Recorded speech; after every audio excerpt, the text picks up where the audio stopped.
Wir sind vielleicht in dem beliebtesten Stadtteil der Kölner, denn es sprüht hier vor Leben, 1000 Geschäfte und Restaurants und Cafés und wunderschöne Altbauwohnungen. Aber natürlich kommt auch das historische Ambiente nicht zu kurz, wie zum Beispiel hinter mir die Severinsturburg. Also herzlich willkommen in der Südstadt und wir zeigen die euch heute mal.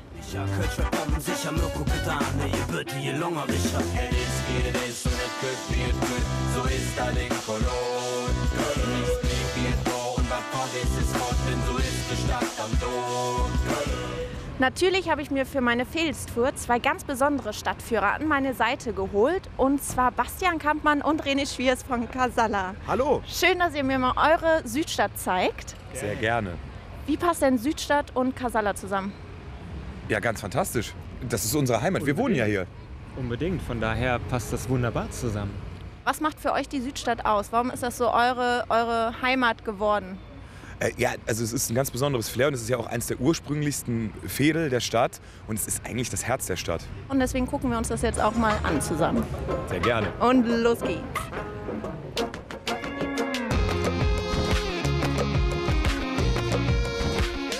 Wir stehen jetzt hier am Chlodwigplatz und das natürlich nicht ohne Grund. 1992 war hier das Arsch-Fu-Konzert. Große Kölner Bands haben Flagge gezeigt gegen Rassismus und der kleine Bastian Kampmann stand noch im Publikum. Das ist richtig. So klein war ich ja gar nicht mehr, ehrlich gesagt. Aber ich stand auf jeden Fall hier und habe mir das angeguckt. Und es war ein ganz besonderes Gefühl, weil es damals ja wirklich galt aufzustehen gegen rechte Gewalt. Und die Stadt stand da wie ein Mann und eine Frau natürlich. Und ja, es war ein ganz bewegender Moment. Hast du dir denn damals schon gesagt, boah, da will ich auch mal hin? Nee, ich war Teenager. Ich war eher so ein bisschen linksrebellisch und war eher so ein bisschen unterwegs. Beim Revival-Konzert sozusagen standet ihr mit eurem eigenen Song auf der Bühne. Was war das für ein Gefühl? Der Moment, das war wirklich eins so der Highlights und habe schon ein bisschen gezittert. Leider war es ganz schnell vorbei. Eine sehr nette Kneipe. Das Backes.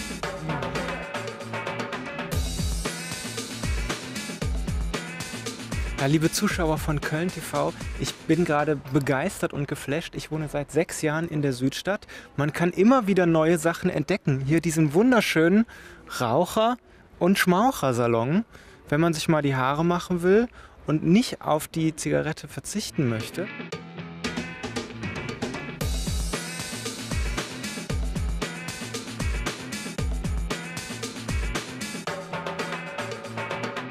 So Jungs, wir sind jetzt hier an einem ganz besonderen Platz, sehr gemütlich hier. Wo sind wir denn? Wir sind hier in der Bagatelle. Ich sage immer Bagatelle, vielleicht heißt es auch Bagatelle. Das habe ich noch. Man weiß es gerade gar nicht. Das ist eigentlich eine kölsche Kneipe, die aber französische kleine Köstlichkeiten bietet und auch die Home Hood von der KG Ponyhof. Der sympathischste Karnevalsverein der Stadt, finde ich persönlich. Ena, du bist ja eigentlich kein gebürtiger Kölner, du kommst ja auch Aachen und du hast Kirchenmusik studiert. Wie viel ist denn von dir in den Casalla-Liedern drin? Das ist ja das Schöne, dass wir alle unsere verschiedenen musikalischen Einflüsse einfach in einen Topf werfen und gucken, was am Ende rauskommt. Und so der eine oder andere kirchenmusikalische Ansatz kann man vielleicht hier und da bei den Chorsätzen auch mal raushören. Ne? Ja. Und da bist du auch voll für, Bassi. Ich bin da sehr für, weil ich ja eh keine Ahnung habe. Ich habe ja gar nichts mit Musik vorher beruflich zu tun gehabt und auch nichts studiert. Wenn die Jungs da im Proberaum da tatsächlich an die Melodien und an die Chords gehen und ich kann auch keine Noten lesen. Ich kann immer nur sagen, ja, gefällt mir, hört sich gut an oder nicht. Und wenn der Ena jetzt sagt, da sind auch irgendwelche kirchenmusikalischen Aspekte eingewoben oder untergejubelt, dann sage ich Chapeau und... Das heißt, das ist dir überhaupt gar nicht aufgefallen, wenn es so ist? Wenn du das jetzt aus meiner Antwort herausgelesen hast, hast du vollkommen recht. Aber wie sieht es denn mit deinem oder mit eurem Kölsch aus? Ich meine, du hast ja jetzt sogar von Langscheid ein Lexikon sozusagen geschrieben, also Kölsch für Anfänger. Du hast ja in deinem Buch auch beschrieben, wie man schön auf Kölsch schimpfen kann.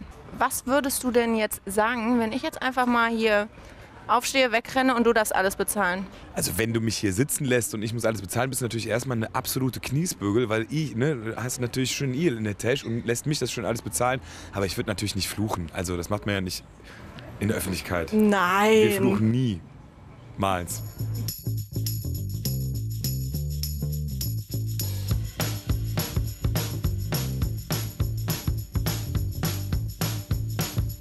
So, wir sind jetzt hier am Eierplätzchen. Was ist denn das für ein Ort für euch? Sitzt ihr hier auch mal und genießt die Zeit, entspannt ein bisschen?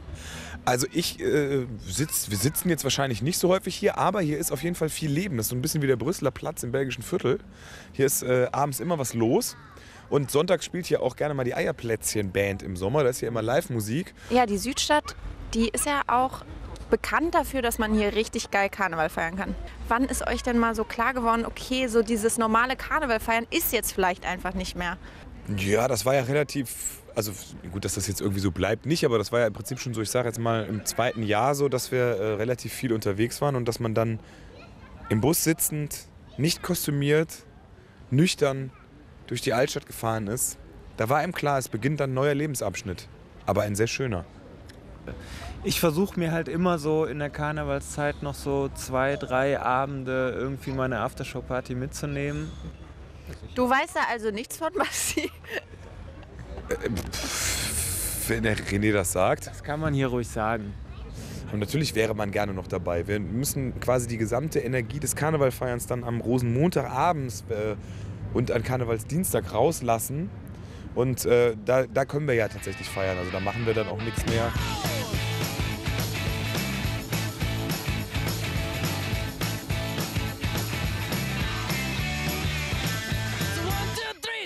Was wäre denn, wenn ihr jetzt in einem anderen Viertel leben würdet, wie zum Beispiel mal Ehrenfeld?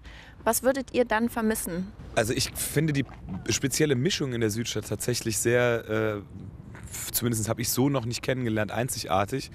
Eben aus dem Urkölschen, aber auch dem moderneren und den Möglichkeiten hier wegzugehen, finde ich schon sehr schön. Es ist natürlich so, dass man sagen kann, okay, nachts um 4 ist die Südstadt geht so, aber da muss man, also um 4 Uhr kann man ja aber auch nachts mal im Bett liegen. Ne? Hast du da denn schon schlechte Erfahrungen gemacht hier in der Südstadt? Es war tatsächlich so, dass mal ein Freund von mir, der Ener, hatte Geburtstag und dann wollten wir danach noch los, aber es war ein Donnerstag, weil wir so auch unter der Woche halt, ja, dann, am Wochenende haben wir ja keine Zeit und da war dann tatsächlich schon alles zu. Aber das macht ja nichts. Dafür gibt es ja dann auch die Straßenbahn, ne? Und dann wird einfach mal in der Straßenbahn gefeiert. Mit dem Bierchen ist ja legal. Nein, du darfst kein Bier mit in die Straßenbahn nehmen, Nina. Das ist verboten. Seit ein paar Jahren. Danke, lieber Basti, dass du mich da nochmal aufklärst. Ja, nicht, dass du da Probleme bekommst, ne? Nein, das wollen wir natürlich nicht. Dann vielen Dank an euch, dass ihr mir mal eure Südstadt gezeigt habt und mal von der anderen Seite gezeigt habt, wie ich sie bisher kannte. Das war's, liebe Zuschauer. Und wir sehen uns wieder zum nächsten Vedelstreff in einem anderen Veedel natürlich.